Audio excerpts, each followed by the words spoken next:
আজ আমি করে দেখাবো মুগ ডালের নিমকি। তো তার জন্য এখানে আমি সকালবেলা 1 কাপ মুগ ডাল, কাঁচা মুগ ডাল ভালো করে ধুয়ে 2-3 ঘন্টা ভিজিয়ে নিয়েছি। আর সেই সাথে আমার লাগছে কিছুটা আদার টুকরো আর 2টো কাঁচা লঙ্কা, আর নিয়েছি খানিকটা ধনেপাতা। তো এখন আমি মুগ ডালটাকে পেস্ট করে নেব। নিলাম একটা মিক্সিং জার। তো মিক্সিং জারের মধ্যে ডালটা আমি নিয়ে নেব। দিলাম আদা আর কাঁচা লঙ্কা, আর সেই সাথে দিয়ে দিলাম খানিকটা ধনেপাতা। এখন আমি এটাকে একটা মিহি পেস্ট তৈরি করি। তো মুগ ডালটাকে আমি একটা মিহি পেস্ট তৈরি করে নিলাম। তো এখন আমি এটার মধ্যে দেব নুন, দিলাম 1 পিঞ্চ হলুদ গুঁড়ো, সেই সাথে নিলাম খানিকটা জোয়ান। তো জোয়ানটাকে আমি হাত দিয়ে এরকমভাবে একটু গুঁড়ো করে দিয়ে দিলাম। এখন আমি এটার মধ্যে দিলাম খানিকটা তেল,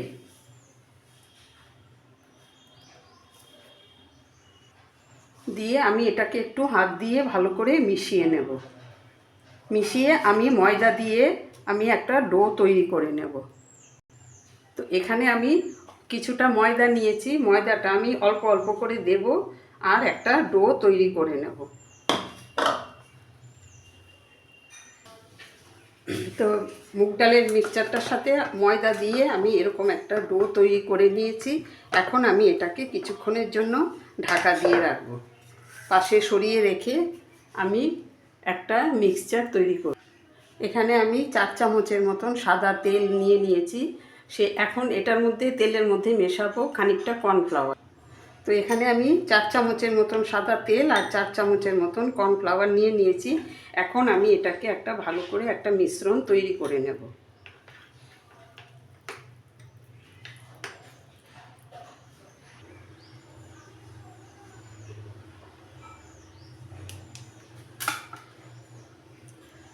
তো সব কিছু রেডি করে আমি ফিরে এলাম 5 মিনিট পরে।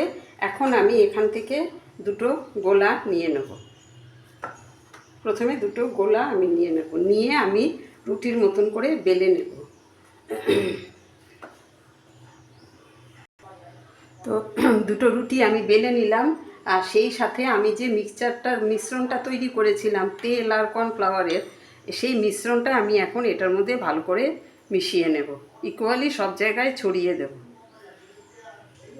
তো এটা আমার পুরো সব জায়গায় ভালো করে মেশানো হয়ে গেছে। এখন আমি এটার মধ্যে আরেকটা যে রুটি বানিয়ে রেখেছি সেই রুটিটাও আমি এটার উপরে দিয়ে দেব। দিয়ে সেম প্রসেসে আমি এই মিশ্রণটা দিয়ে দেব। তো আমার তেলের মিশ্রণটা আমার পুরোটা মেশানো হয়ে গেছে। এখন আমি এটাকে ভাজ করব।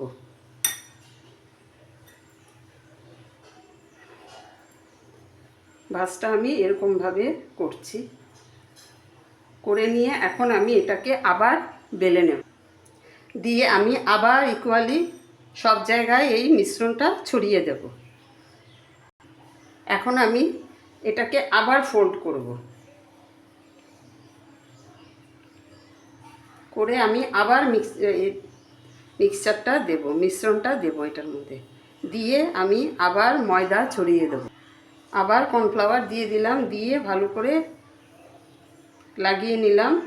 এখন আমি এটাকে আবার একটা ফোল্ড করব, দিয়ে আবার বেলে নেব। এখন আমি এটাকে কেটে নেব, মাঝ বরাবর আগে কেটে নেব, কেটে তারপরে এই রকমভাবে কেটে নেব। তো এইরকমভাবে আমি লম্বা করে কেটে নিলাম। এখন আমি তেল বসিয়ে দিয়েছি, এখন আমি নিমকিগুলো ভেজে নেব। তো তেলটা গরম হয়ে গেছে, এখন আমি নিমকিগুলো তেলের মধ্যে দিয়ে ভেজে নেব। তো মুগ ডালের নিমকি আমার ভাজা হয়ে গেছে, এটা আমি নামিয়েও নিলাম। তো আপনাদের কাছে আমার এই রেসিপিটা কেমন লাগলো, মুগ ডালের নিমকি? তবে এটা মুগ ডালের নিমকি নাম দেওয়া যায়, এটাকে আরেকটা নাম দেওয়া যায়। যেমন আমি এটার নাম দিয়েছি মুগ ডালের মাঠরি।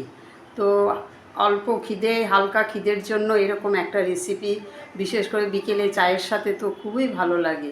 আর সেই সাথে আপনাদের কাছে এই রেসিপিটা কেমন লাগলো অবশ্যই আমাকে একটু কমেন্ট করে জানাবেন। তো নেক্সট রেসিপি নিয়ে আবার আপনাদের সাথে আমার কথা হবে। সবাই ভালো থাকবেন, সুস্থ থাকবেন।